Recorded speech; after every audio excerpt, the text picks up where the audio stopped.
ଆଣି ଗୋଟିଏ ଜଙ୍ଗଲରେ କାଳିଆ ନାମକ ଏକ କାଉ ରହୁଥିଲା। ଦିନେ ସେ ଗୋଟିଏ ଘରୁ ଏକ ବଡ଼ ପିଠା ଚୋରି କରି ଉଡ଼ିଗଲା।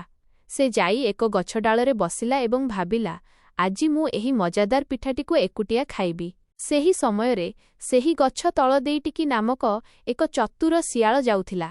ସେ ଦେଖିଲା କାଉ ପାଟିରେ ଏକ ବଡ଼ ପିଠା ଅଛି। ଶିଆଳର ପାଟିରୁ ଲାଳ ବୋହିଲା। ସେ ଭାବିଲା, କେମିତି ଏହି ପିଠାଟିକୁ ମୁଁ ଖାଇବି। ଶିଆଳ କାଉକୁ ଦେଖି କହିଲା, ଆରେ କାଉ ଭାଇ, ତୁମେ ଆଜି କେତେ ସୁନ୍ଦର ଦେଖାଯାଉଛ। ତୁମର ଡେଣାଗୁଡ଼ିକ କେମିତି ଚମକୁଛି। ମୁଁ ଶୁଣିଛି ତୁମେ ଜଙ୍ଗଲର ସବୁଠାରୁ ଭଲ ଗୀତ ଗାଅ। ତୁମେ କ'ଣ ମୋ ପାଇଁ ଗୋଟିଏ ଗୀତ ଗାଇବ? କାଉ ନିଜର ପ୍ରଶଂସା ଶୁଣି ଭୁଲିଗଲା। ସେ ଭୁଲିଗଲା ଯେ ତା ପାଟିରେ ପିଠା ଅଛି।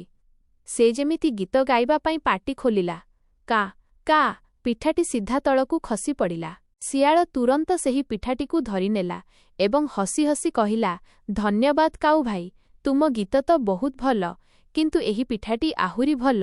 ଏହା କହି ଶିଆଳ ପିଠାଟିକୁ ଖାଇ ସେଠାରୁ ଦୌଡ଼ି ପଳାଇଲା। ବିଚରା କାଉଟି ମୁଣ୍ଡରେ ହାତ ଦେଇ ବସି ରହିଲା। ଶିକ୍ଷା, ମିଛ